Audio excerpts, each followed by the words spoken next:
Well, welcome everybody to the Sandwich Generation webinar put together by Belmont Village Senior Living and the lovely Tammy Anastasia. This presentation is just going to begin in just a minute. Please feel free, just that you know, we would love to save some time for a Q&A at the end of this presentation for you and answer a few questions that you might have.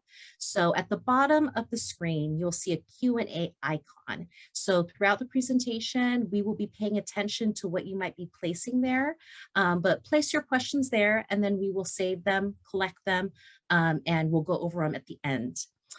Also, just that you know, the presentation will be recorded for future educational use, okay? So without further ado, it is my honor to introduce our guest presenter. Tammy Anastasia is expert dementia consultant and educator, Evergreen certified dementia care specialist, caregiver support group facilitator, health and wellness counselor, certified senior advisor, and professional speaker. She's the author of Essential Strategies for the Dementia Caregiver, Learning to Pace Yourself. Tammy has a private practice and has been providing counseling services, dementia guidance, emotional support, and care strategies to family and professional caregivers, supporting individuals with dementia and Alzheimer's for more than 30 years, and is the founder of Tammy Anastasia Dementia Guidance and Support and TAM's Wellness Studio. Tammy holds a master's degree in counseling, a certification in gerontology, and a certificate in end of life. In addition to her private practice, Tammy facilitates several dementia caregiver support groups and has partnered with agencies throughout California to conduct educational workshops, trainings, and webinars. Thank you for being with us, Tammy. Thank you for having me. Okay, should I share screen?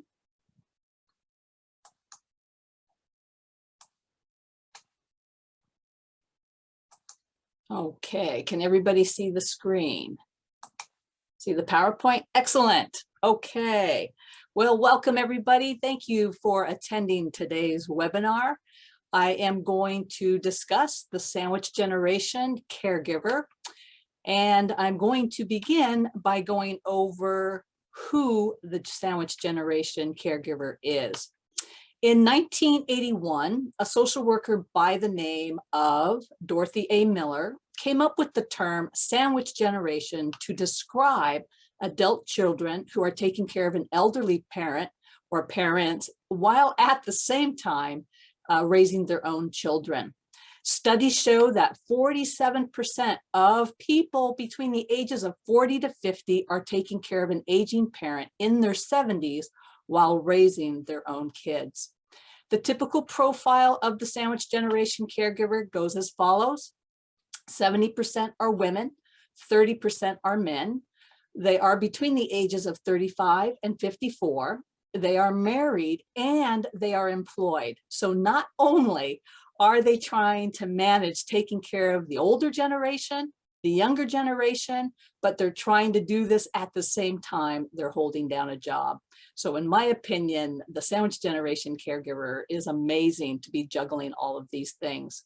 However, as a result of trying to manage multiple responsibilities, we do see the sandwich generation experiences some of the following health issues. We do see them having a little more of a weaker immune system.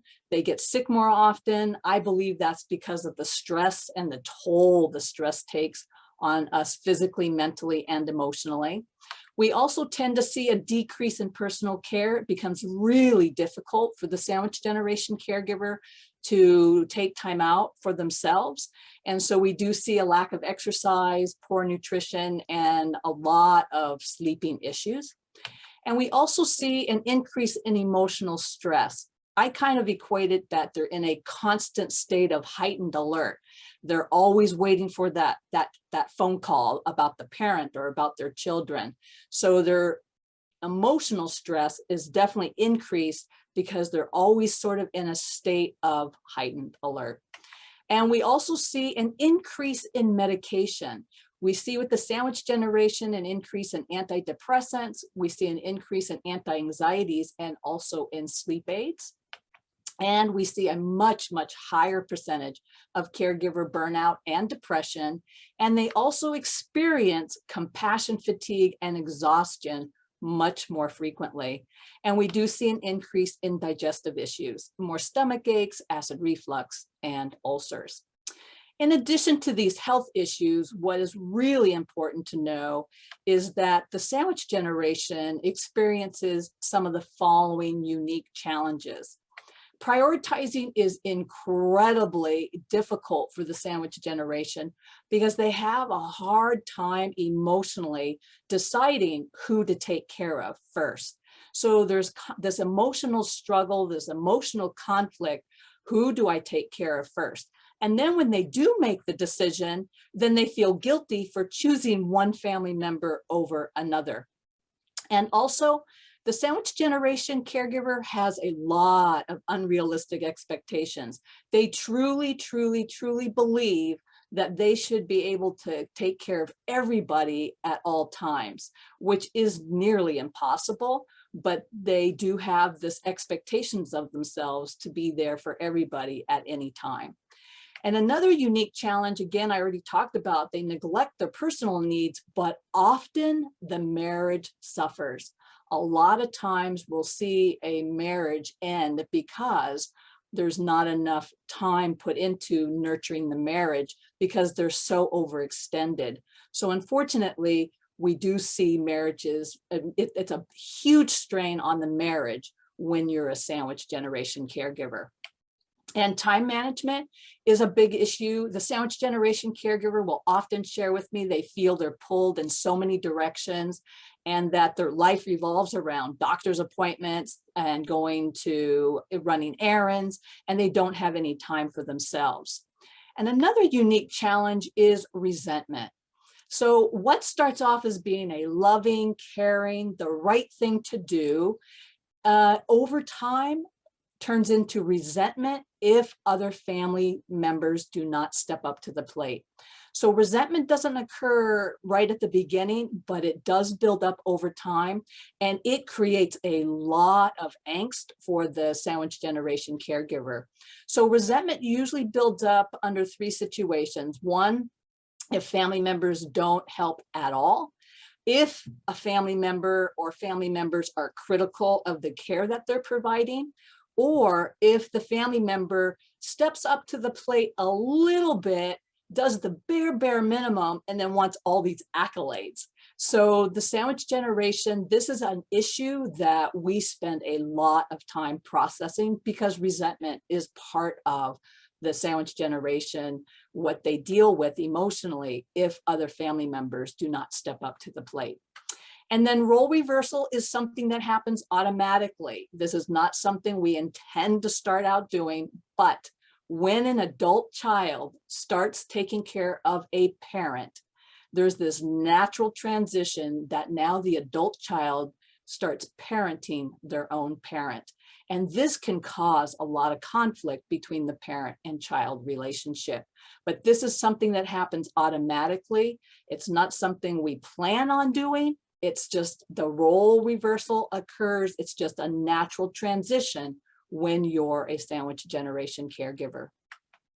And resistance will also build up when the parent doesn't cooperate. And what's really important to know about that is that if the parent doesn't cooperate and we have resentment, sometimes it can trickle over into your family and we take it out on the kids when they don't cooperate. So as you can see, resentment is a really big issue that we have to be able to process. And then often the career or job is compromised. With the sandwich generation, they will try to hold down a job, but what will actually happen when they are in the thick of the caregiving, what usually happens is either they have to take a leave of absence from their job, or they put their career on hold, or they end up quitting their job altogether. And then the financial burden falls on the shoulders of the sandwich generation caregiver if the parents have not planned for their retirement or they cannot manage their finances. and if they don't have long-term care insurance. So what ends up happening, not only does the sandwich generation have all this pressure to financially take care of their own family, we have this added burden of trying to manage their parents' finances, and in many, many cases, supporting them financially.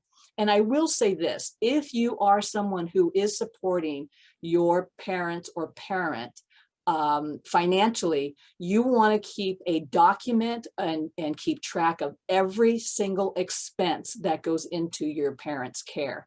If you have siblings, you want to make sure you can justify how all of the money is being spent so that your quote unquote family members don't accuse you of taking advantage or spending all of your parents' money. So this is super, super important. The ultimate challenge and goal, however, is to survive this journey so it's not at the expense of your physical, mental, and emotional well-being.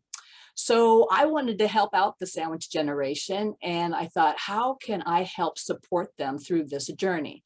So I came up with some sacred self-care strategies. So I'm going to go over what the acronym means. SACRED is an acronym that I came up with. The S stands for stop shoulding yourself.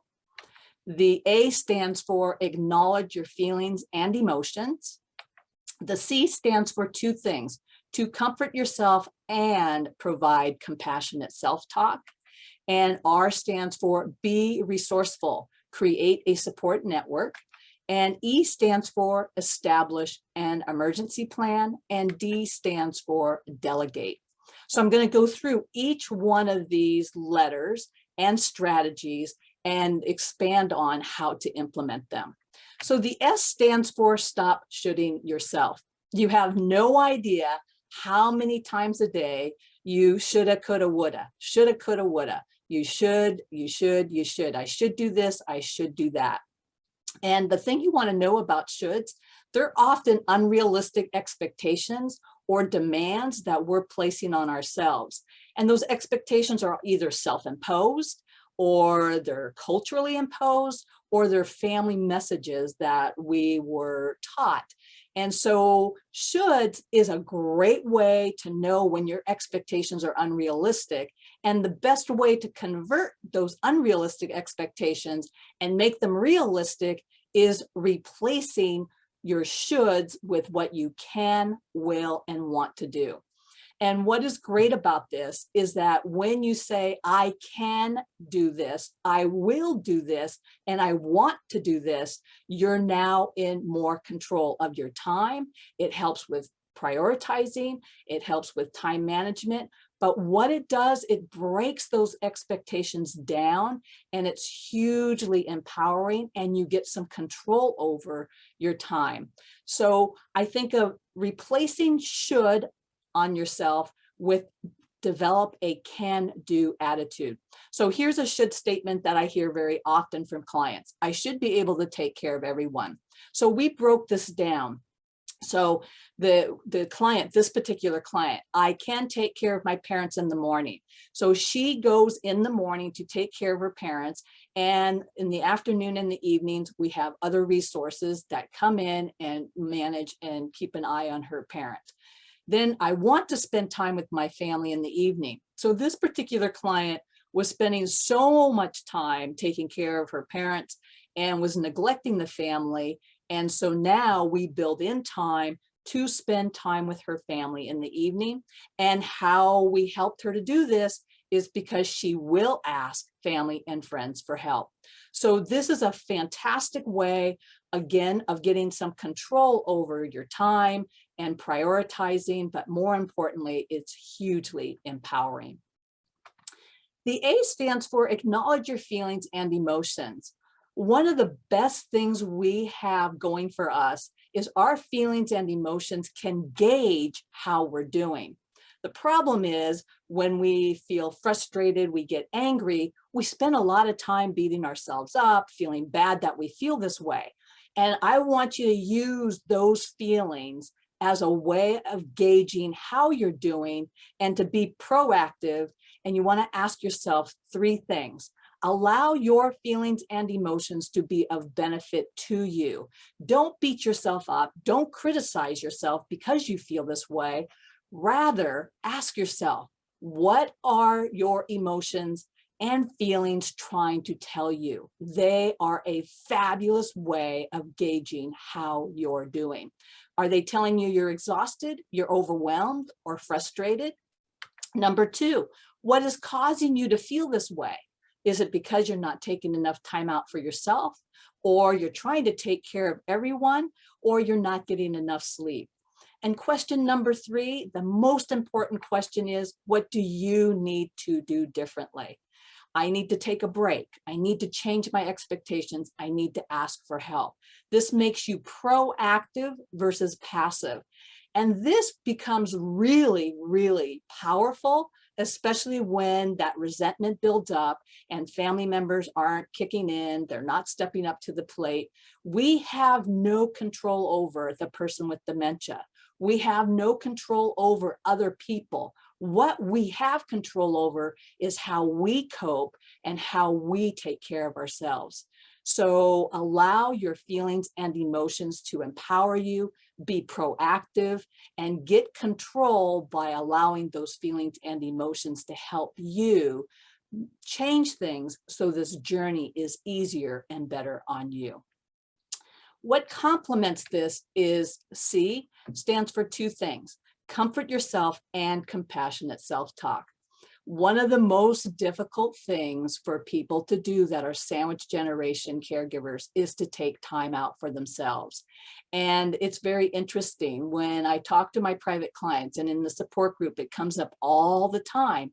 People expect us to be able to take out all this time, and they're drowning. They're trying to manage all of these responsibilities. So instead of thinking in terms of what you do not have time for, I want you to start thinking in terms of, what can I do today for 10 minutes that would be nurturing or comforting? It doesn't require a lot of time, but you need to make a conscious effort to say, what can I do today for 10 minutes that would be nurturing or comforting? So what I'd like to do really quick, just for the fun of it, is to take about 20 seconds out of our time. I want to see collectively, would you guys write in the chat box things that come to your mind that you could do within 10 minutes that would be comforting or nurturing? And I just want to see how many things we can come up with. And I'll have Maria just read off, Maria, whatever you see in the chat box. But let's think, how many things can we come up with in 10 minutes that would be comforting or nurturing? I have go on a walk. Okay, great. Another is breathe, walk, and water plants. Great. Watch something fun on TV, listen to Great. good music, call a friend, read a book, power nap, yoga session. Wonderful. More yoga session. Ooh, hot bubble bath, Wonderful. exercise. Yep. Yep. Another uninterrupted hot shower, get some coffee. Wonderful. And Workout. this is what is so nice. When we take a 10-minute break, it goes a long way mentally, physically, and emotionally. It's just enough of a break to take a time out from the intensity of the day, the responsibilities of the day, the demands of the day. And you want to say to yourself, I'm important enough. I've got to take 10 minutes out for myself. I'm not asking for 20, 30, 40 minutes. However, if it can grow into that, fantastic. But start with the bare minimum and ask yourself, what can I do today for 10 minutes that would be nurturing or comforting? So I have a client and we came up with this idea, and I love sharing it because more and more of my clients are doing this. So we came up with about 10 things like we just did now. And she put them on different pieces of paper, and she has a baseball cap, Giants baseball cap. And she has all of these 10 slips of paper, and she's grown it now. I think there's like 20 or 30 items in there now. And once a day, she takes a time out, she pulls a piece of paper out, and whatever that whatever it says, that's what she does that day. So be creative, but most importantly, remind yourself to take a 10-minute break. And what goes hand in hand with nurturing and comforting ourselves is our voice, our self-talk. We can be incredibly judgmental. We can be incredibly critical of ourselves.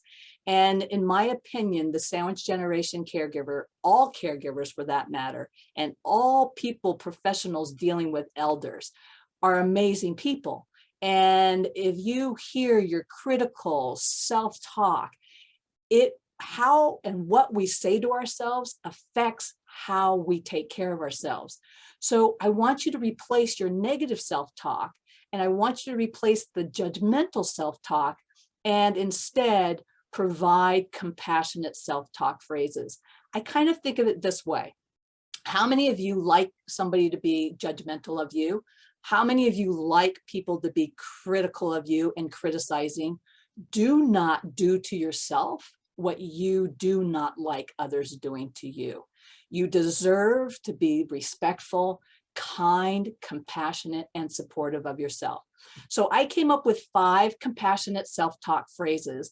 If everybody's mic is off, I would like for you to read each one of these out loud with me as I read through them.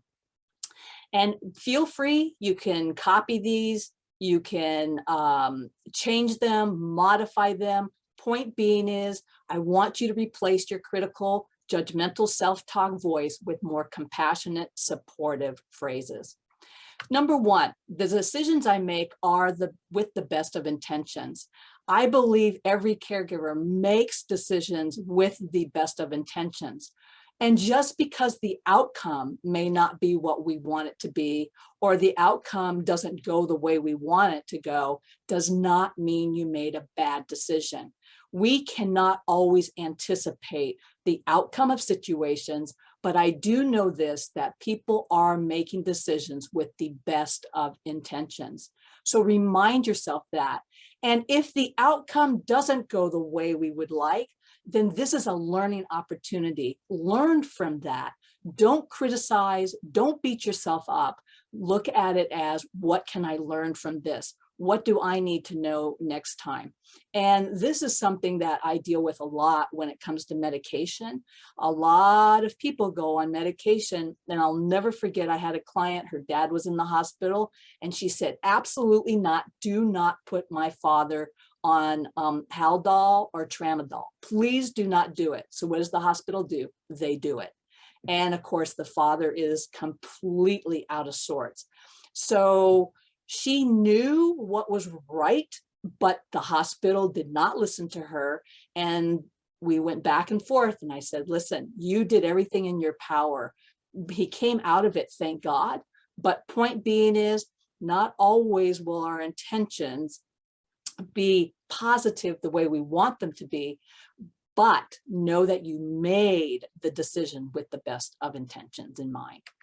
2, I'm not a failure. I'm learning as I go along. I cannot tell you how often the caregivers will share with me, I feel I'm letting my loved one down. I feel I'm failing as a caregiver, and you are not.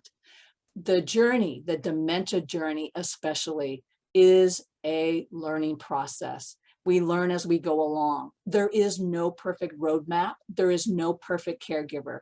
The best caregiver is that you're doing the very best that you can, and some days are better than others. So keep in mind, you are not a failure. This is a constant learning process. You will learn by doing, and mistakes are opportunity to learn from. Mistakes often can tell us what we need to do differently to figure out what might be the best thing to do. Number 3, patience is a learned skill, and I'm working on it. I don't think too many of us came out of the womb with a ton of patience. It is, in my opinion, a learned skill. And I truly, truly, truly do believe that we all do try to work on that every day. Some days we have more patience than others, and that's just the way it is. The days I'm more impatient, I got to look at, why am I being more impatient? Am I trying to do something and it's unrealistic? Are my expectations out of whack?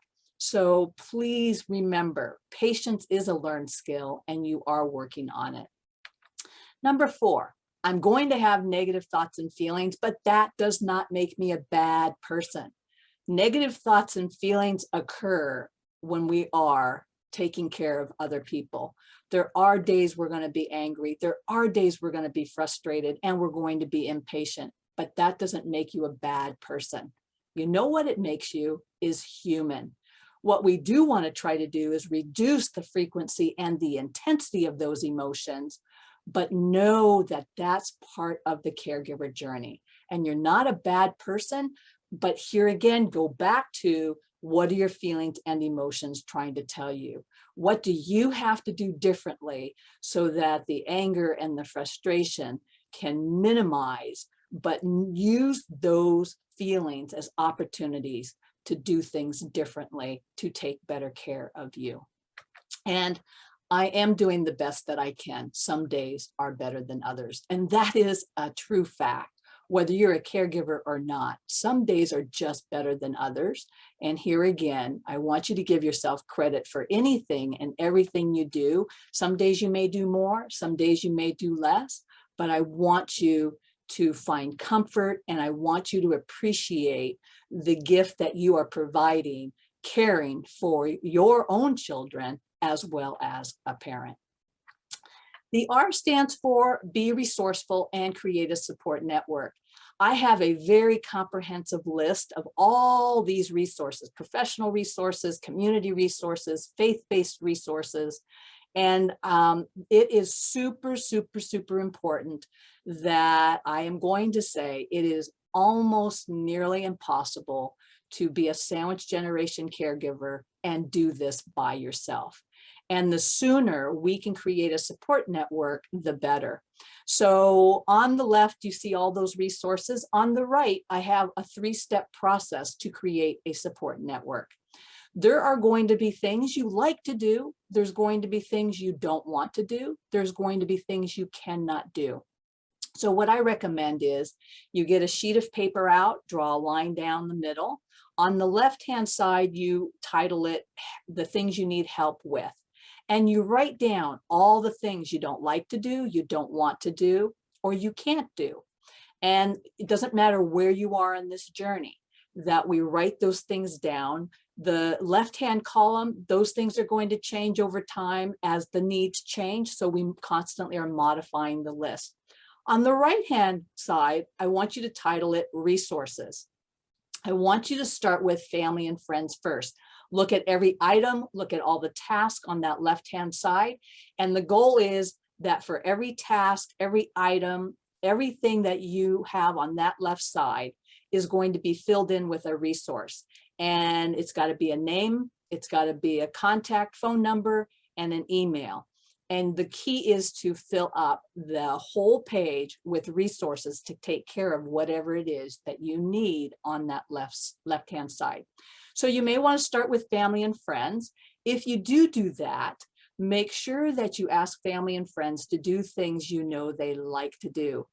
Capitalize on the things that they're interested in the things that they enjoy doing. So for example, I'm not a good cook. You really, really don't want to ask me to cook meals because you may not live the next day to survive it. However, I am really good at and I really enjoy companion care. I love talking with people. I actually love to run errands. So if you wanted me to help you, you would ask me, could you come and visit with my loved one or take them out? Or could you run some errands for me? And you want to be very specific on what that need is. If you want people to go grocery shopping, tell them specifically, I want 3 cans of Star-Kissed tuna. Be very specific. And what you need to know, we want to help you, but we don't know what you need until you ask us what you need. And then 3, of course, is to ask for help and utilize these resources. This is critically important because what I'm also doing with this is I'm actually building a care plan for you. I'm helping you build a care plan, or some people refer to it as a survival guide, so that we have these resources and we can act on them when the need arises. The E stands for emergency plan. Prepare for the unexpected. I can honestly tell you there is nothing worse than trying to look for things when a crisis occurs.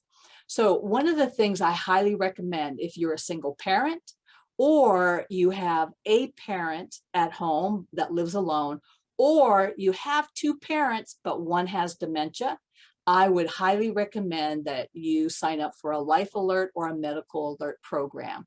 So if something happens to you or your parent, then the caregiver, we call the caregiver spouse, the healthy parent taking care of somebody who has somebody with dementia. So you want to make sure that we have something like this in place so that the appropriate authorities can be notified on your behalf if we need to have medical attention. If the parent, which often happens, is not willing to do the life alert or medical alert program, then what you need to do is put cameras in the home so we can monitor what's going on. We also advise you to have six legal medical documents that you do want to have completed. Every person should have a will and a trust. And people will say to me, oh, I don't think I need a will and a trust because I have very few assets. No, you want a will and a trust no matter what, because the will and trust protects whatever you do have. And furthermore, it also helps to determine how you want things to be distributed after or if something happens to you or after your passing. A POA of attorney, power of attorney for finances and a power of attorney for medical is super, super important. If you are incapacitated, if you are in a medical crisis and you cannot do anything for yourself, then you want to have someone on your behalf be able to manage your finances for you. And we also want someone to be able to advocate for you medically. So if you're in a medical situation and you cannot communicate, you want to have what we call a power of attorney for medical and a power of attorney for finances. You also need to have now what is called a POLST. This is a form that is called Physician's Orders for Life-Sustaining Treatment. The POLST nowadays also needs to be accompanied with a DNR.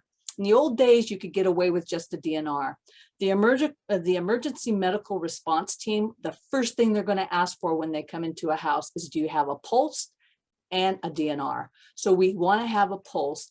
And this tells them what your wishes are if you are in a terminal or a medically life-threatening situation. So it's a bright, bright pink paper. Sometimes it's on orange paper, but it's very bright. You want to have this along with a DNR. If you do not want to be resuscitated, you have to have that form as well. And then the sixth form that you need to have nowadays is called a HIPAA form.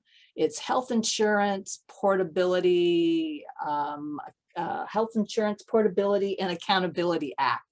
What this does is doctors are now restricted to share medical information on your behalf to people, and this dictates who they can share medical information with. So you want to write the list of names of people who these doctors, you give them permission as to who they can share medical information with on your behalf. You want to have all of these documents, by the way, in a folder or, in a binder. But the two that need to definitely be readily available, and I would make copies of, are the POLST and the DNR. And we have these magnetic sleeves that we can put on the refrigerator. You can put this information in a magnetic sleeve, put it on the refrigerator, but at least have it readily available somewhere. So when the medical response team comes in, we have those forms ready for them.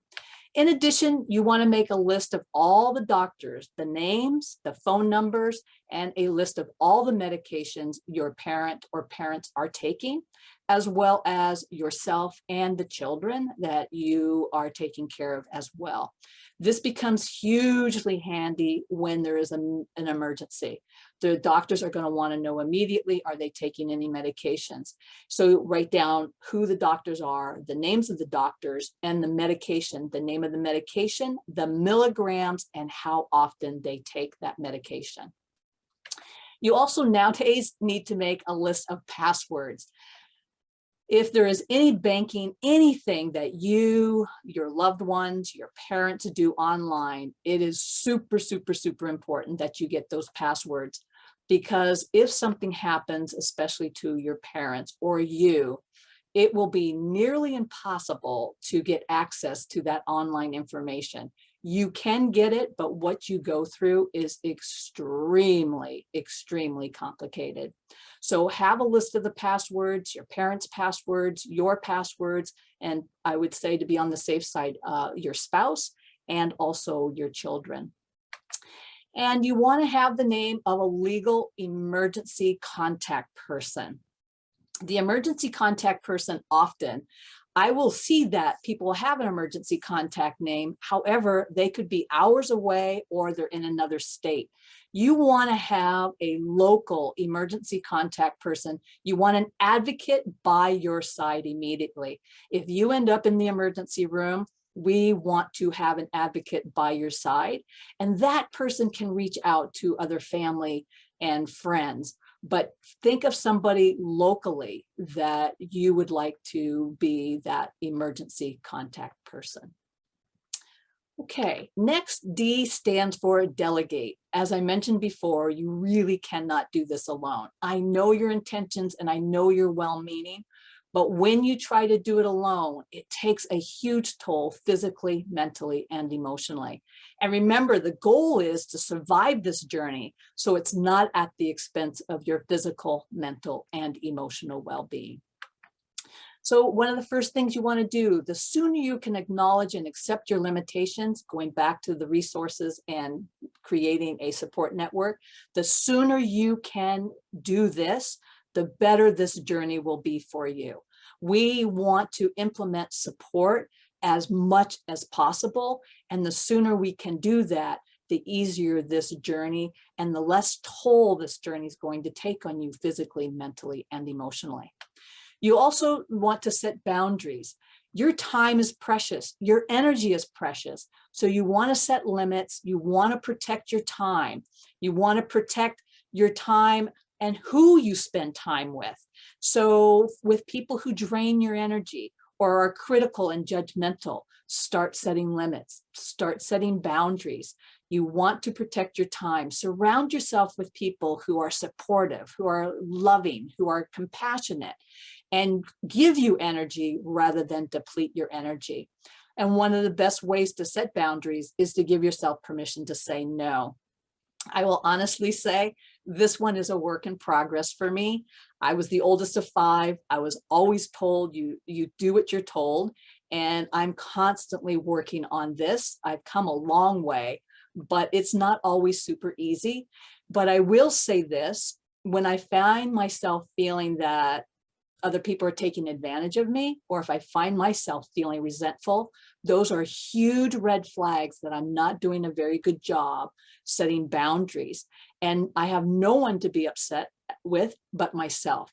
So I actually use those 2 feelings to help me get grounded again and be sure to set boundaries and to protect myself.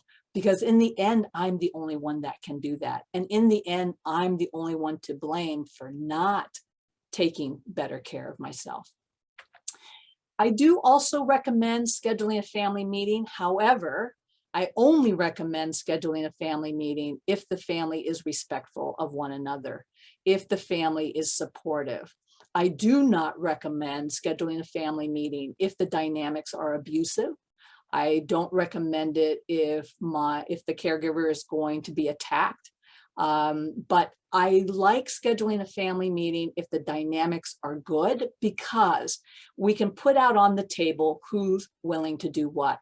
Let's sort it out now. This person has dementia. Mom and dad need care. And how are we going to do this? What are your expectations? What are you willing to do? What are you not willing to do? So when we can find out what family members are willing to do and not willing to do, then you can go ahead and make plans and fill in the resources that need to be filled in. Respite care, you want to provide yourself with respite care. This is short-term relief. You want to do something where you get to take a break from being a parent, a break from being a spouse, a break from being an employer or an employee. You want to build in respite care for yourself. And I highly, highly recommend that you do that at least once or twice a month. So maybe you hire some babysitters so you could go out with a friend and have coffee and not worry about anything, or have a date night with your spouse. Maybe it's an overnight in Monterey, or maybe it's going to dinner and a movie with friends. But you have to take a break, physically, mentally, and emotionally. And the only requirement that I ask is that you go and have fun and enjoy yourself, because being a sandwich generation caregiver is hugely demanding. So please, please, please do yourself a favor and try to build in respite care at least once or twice a month. And then, of course, ask for help. Ask for help. Again, when you ask for help, it makes us feel good. It gives us a sense of purpose. It's a win-win. We can help you. It makes us feel good, and our help helps you out. So please feel free to ask for help, know what it is you need help with, and be sure to ask directly what it is specifically that you need help with. So these are all the sacred self-care strategies. And in addition, before I end this presentation, this webinar, I do also want to share some additional thoughts that I have. One is, I want you to remember that you are just as sacred as the people you're taking care of.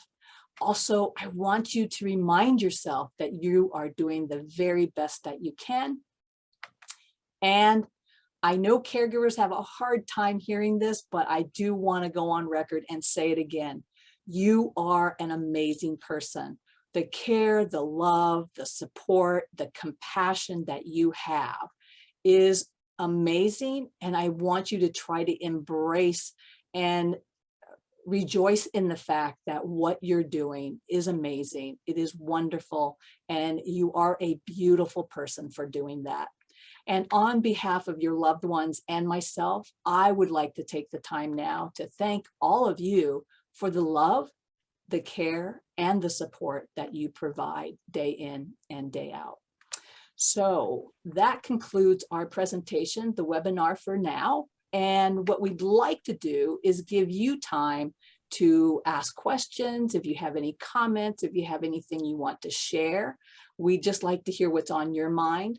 Also, I would like for all of you to know that this information is in my book, in addition to a lot of other things.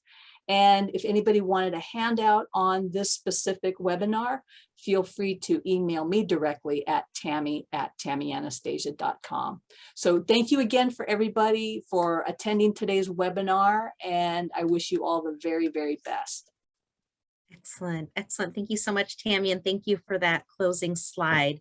That actually answers multiple questions regarding how to be able to get a hold of you after this presentation. So we're going to go over, as we discussed earlier on before Tammy's presentation started, is a few questions that have come through. All right, so I'm going to start with question number 1. And it gives a little bit of context to Tammy for you to answer. I'm the only person caring for my elderly parents that are in an assisted living facility. My brother passed away suddenly a year and a half ago at the same time my mom was diagnosed with dementia. How do I escape the feeling of guilt that I'm not seeing them enough? I see them once a week and take my mom to all her doctor's appointments, and I have 3 children at home. That is, first of all, my heart goes out to you. That is very, very heavy. And thank you again for what you're doing. So let me put guilt in perspective. Your love, your care, and your support is continuing within the assisted living facility or community. What you need to know is that when we go to place our loved ones into a care community, it's an extension of love. It's an extension of support. It's an extension of care, because you cannot do this alone. So start thinking of this care community as extended family. And in many ways, the residents become like family to the care communities. So you have 3 children at home. You make a point to get there once a week. Good for you. If you allow the care community to be part of your extended family, then this will ease the guilt that you put on yourself, thinking you should be doing it more, you should be there more often. I want you to know your love, your care, and your support does not stop because you place them in assisted living. This is an extension. You're just having more people take care of them as their needs progress. So I hope this will help you to ease the guilt that you have on yourself. And again, thank you so much for what you are doing, and know that they are in good hands because they are caring for them. And now this is your extended family, this care community. Mhm. Tammy, I noticed that I wanted to share because I'm a part of the sandwich generation myself as well. And one of the light bulb moments that I had during your presentation that rang true about self-care is that it in some ways it allows the best care for at least 2 or more people, right? Because you think Yes. of yourself and then the individual that you're caring for, and then all the people around you in just day-to-day life. So it's an exponential gain to be able to make those moves and take care of yourself. So that's wonderful. Yeah, and let me expand on that a little bit. It's a fine line, caregivers struggle with taking care of themselves and taking care of others, right?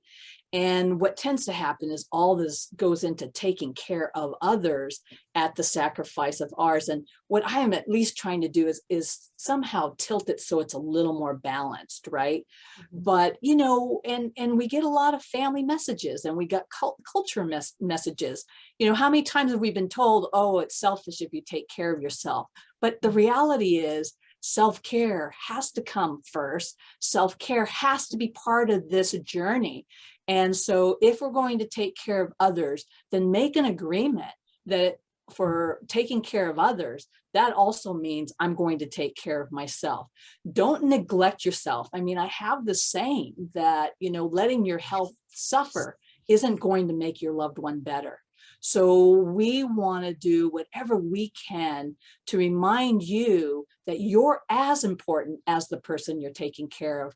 But I know the self-care is really challenging and really difficult. And I really, really hope that people will do the bare minimum and at least take that 10-minute time out. And if it can grow bigger, oh my gosh, fantastic. But do the minimum of taking that 10-minute time out. Wonderful, wonderful. I have another question. Sure. Do you have any tips on how to deal with a parent who is in complete denial of aging and the onset of dementia? So that is a current problem that's very common. And so I don't know all the details about your situation, but I'm just going to try to say a few general things. There's a term called anosognosia, and anosognosia often occurs with people who have dementia, and it's the part of the brain, often it's the frontal lobe, that not that they're in denial, but they really are not capable of seeing their limitations. And so what will happen is, if you try to point them out to your loved one, they're going to deny it. They're not going to see it. And you don't want to force it on them because they're going to get resentful. They're going to dig their heels in. So a couple thoughts. One is, what I would suggest is there's a lot of literature out on normal aging and symptoms of dementia. And maybe we have sort of an educational moment with your parent and say, oh my gosh, dad, look at, or mom, whoever it is, I just saw this normal aging versus dementia. And I'm just looking at these different symptoms, and I'm just trying to compare and use it as an educational or an informative, like, oh, look at this list of characteristics in the dementia compartment versus the normal aging compartment, and maybe use it as an educational moment rather than trying to prove to them you have these issues. So that's one thought. The other thought is to get their perspective, dad or mom, what is it like to age? I'm going to be aging someday and I have these concerns. Do you have any concerns as you get older? Or do you notice any changes? But you want to try to be as respectful and supportive. I always want to try to get that other person's perception first, because I need to know what I'm dealing with. What is their perspective? Because that perspective is going to allow me to think, okay, this is how I'm going to have to approach them.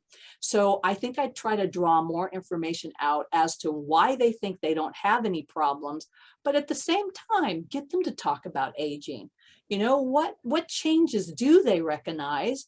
And at least start the dialogue to see if we can even find out where they're at. But it is a very, very, very, very common problem. And I actually do address this in my book. I have a list of all the reasons why they may not want to admit, but just keep in mind, again, this term annosignosia. 80% of people with dementia have annosignosia, and it gets very confusing. We think it's denial. They don't want to admit it, but it's the brain, those brain cells. It's a self-reflection they don't have. It's an inability to see it, but you definitely don't want to confront them, because that's just going to make things worse. The other thing I will suggest before I forget is also write down your observations, and I would bring it to the physician's attention.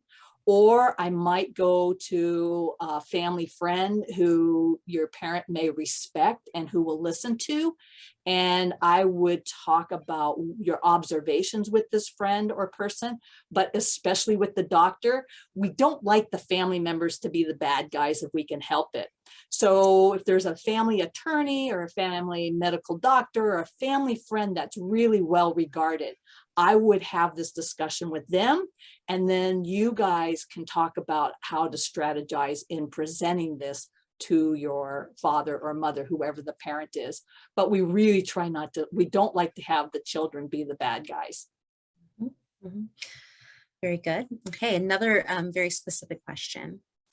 Tammy, is it a bad thing to move my parents to a different assisted living facility if you feel their current situation or current one isn't meeting their needs? I have a 90-year-old dad and a mom who is 79 with dementia and Parkinson's. Is it better to leave them where they are and not disrupt them? Are they too old to move? Whoa, that is another unfortunate situation that does occur. So let me answer it this way.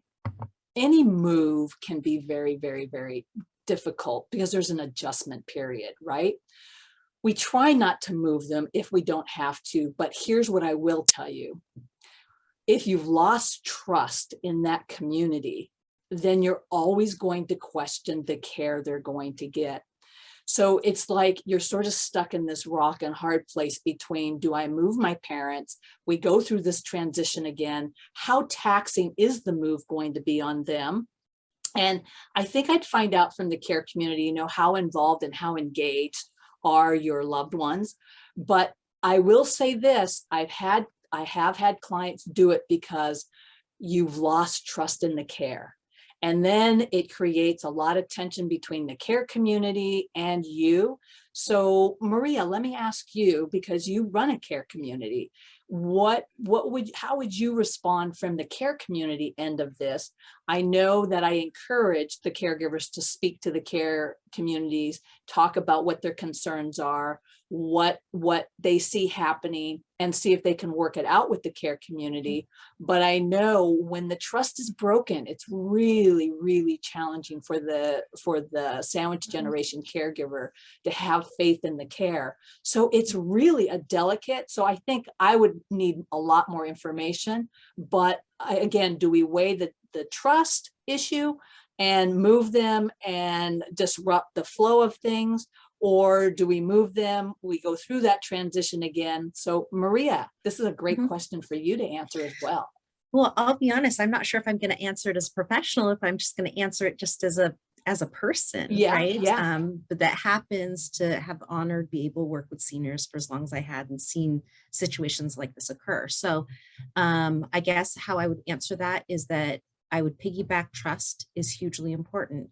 So as a professional, I would find it equally important to want to meet the family member halfway and rebuild that trust if at all possible. But I'm also aware that during this is a huge responsibility, and you just gave a presentation that was that acknowledged a lot of emotion going on, right? And I feel like it's important just to kind of assess both sides, and it's if trust cannot be built, then there should be no guilt about moving your loved one to another community. Because again, like you said, there's a potential for a spinning wheel thing happening. But Yeah. on a technical standpoint, if I were the child, I'd be going in saying, hey, this is what happened. And I'd be interviewing and I'd say, okay, there was a mistake that happened, and get a gauge. How are they going to make it right?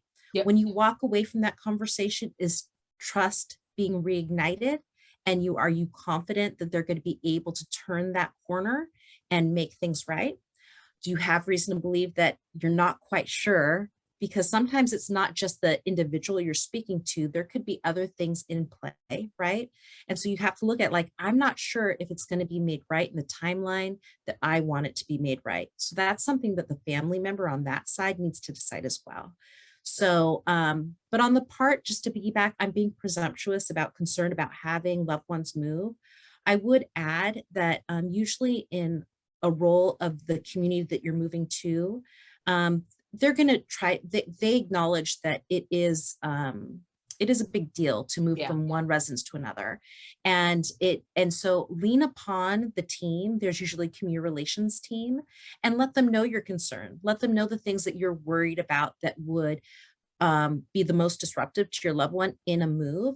And they may be able to come up with a very specific game plan for you for the day before, the day of, and the weeks after that will really smooth things out. So Yep. let's not assume that they can't do it, but Yep. have a clear conversation with the potential next place on Yes. what you feel would make it more successful and what you're the most concerned about, and have a collaborative conversation. Yeah, because it does happen, and we do move them if we need to move them, because in the end, it's you being very concerned about the care that they're getting. Care communities are very good about, working together. So I will say this, at least my experience with the care communities, they want the best. So if we're going to move your parents and we're going to transition them into another care community, they're going to want to make that transition as smooth and as beneficial and as positive as possible. So, I think, again, reach out to the care community you have concerns about, express those concerns. If you feel that your needs aren't getting met, if you still have these concerns, I would go and look at other communities and then talk to them and be very clear on what your expectations are, what's going on that you don't like. And then if we have to move them, anything's possible. Anything is possible. And just know that people are going to want to make it right. If we're going to have to move them, the other care community is going to work with you and the other care community and try to make this the best transition as possible. Yeah, very good. And another question, since we're talking about care communities, one of the questions here is, how do I know when it's time to place my loved one in a care community? Yeah, so that is an excruciating emotional decision for most caregivers. So here's what I'm going to say about that. And again, I do talk about this. I actually talk a lot about this in my book because of the difficulty that decision is. The caregiver generally feels very, very guilty when they have to make that decision because they feel they're going against their loved one's wishes, right? 98% of us want to live at home, right? And end our life at home. And I say that's a gigantic percentage, but majority of people want that. Dementia won't allow it all the time, right?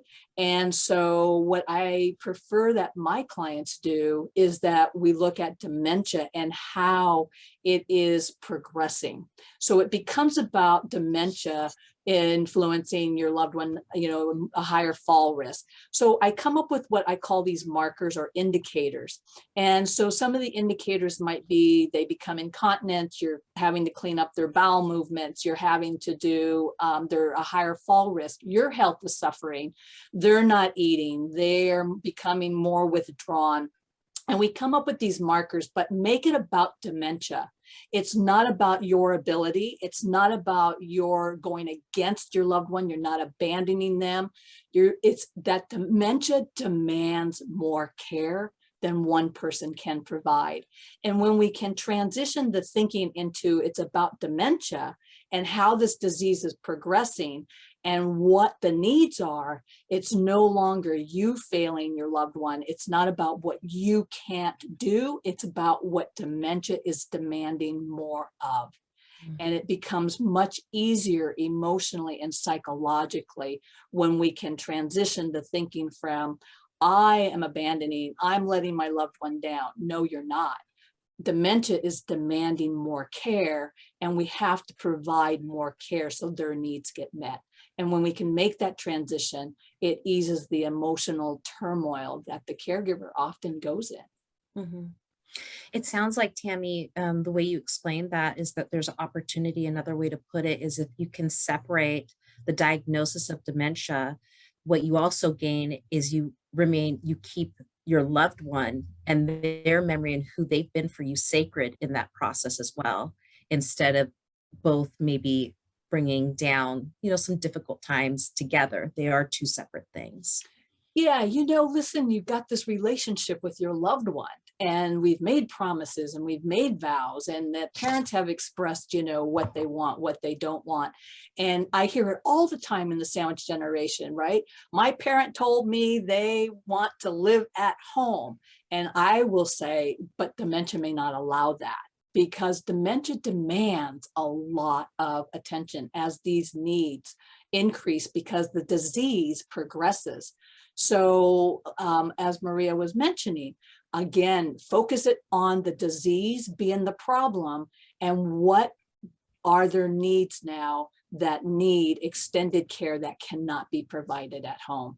And it's not you failing. Again, these care communities are an extension of love. They're an extension of care. They're an extension of compassion. They're an extension of support. It does not end. You are allowing and giving your loved one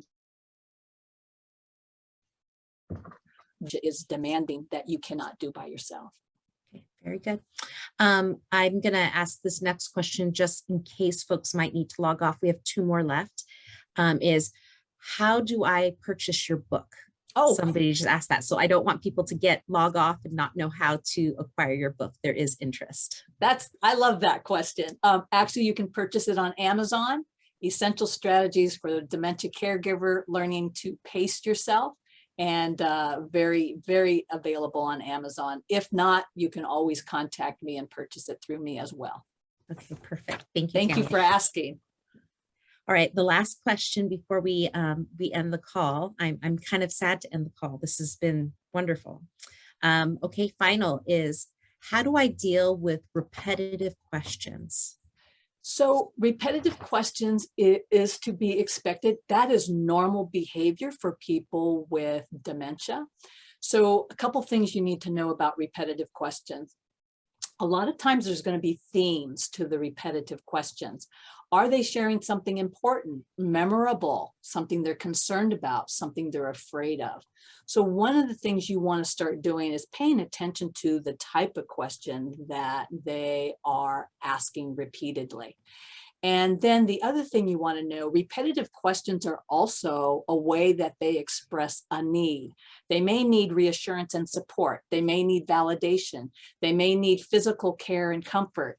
They may feel safe and secure. So repetitive questions are often an expression of a need, and there's going to be a theme to it. So if you know what the needs might be and you know what the themes are, there's 3 things you need to do. One is we always have to validate that you hear what they are saying to you. We all need to feel heard and understood. So 2 of the best phrases to use when they repeat questions: thank you for bringing that to my attention. Thank you for letting me know how you feel.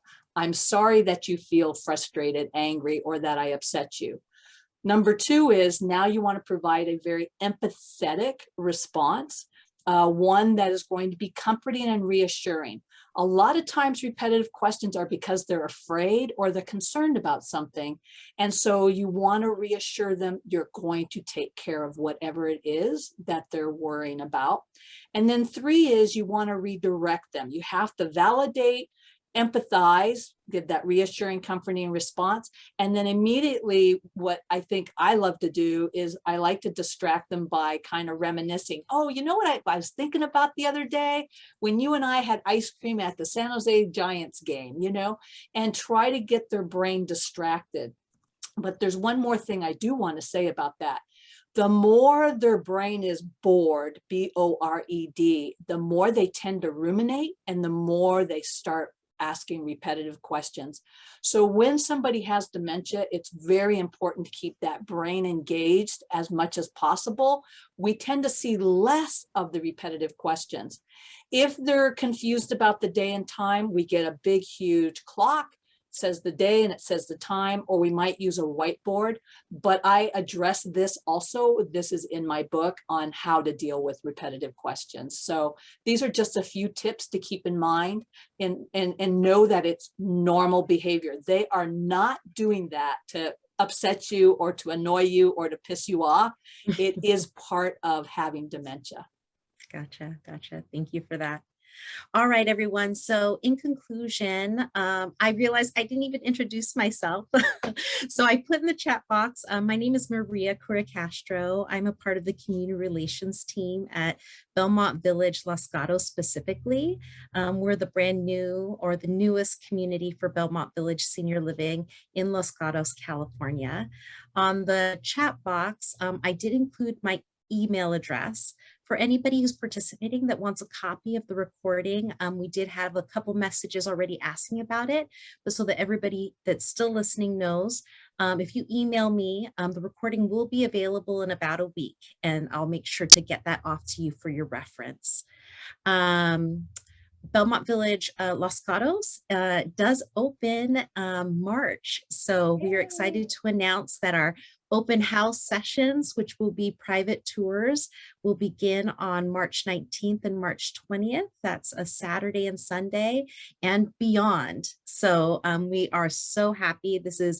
We're definitely been in a nesting phase for quite some time, and we're ready to get in our community and be with our residents and do life together, stay active, and support families. We're here for the residents, but we're also here for their extended families. And that is the big reason why this presentation with Tammy, referencing the sandwich generation, supporting the caregiver, was so important and dear to our heart as community relations folks at Belmont Village, because we know that it's not just the resident that we're here to support. We're here to support everybody, and we want everyone to have joyful days. And so if there's anything that we can do to be that resource to you, so you have that 10 minutes to be able to incorporate some joy, that's what we're in for. So that's the change that we want to make for you. If you have any questions, you can also call Belmont Village. Our phone number is 408-559-3333. And I guess that's it. Thank you again so much for joining us. And we hope that we will be able to meet you face to face. If you live local in San Jose, come visit us for our open house. Thank you, everybody. Thank you, everybody. Take care.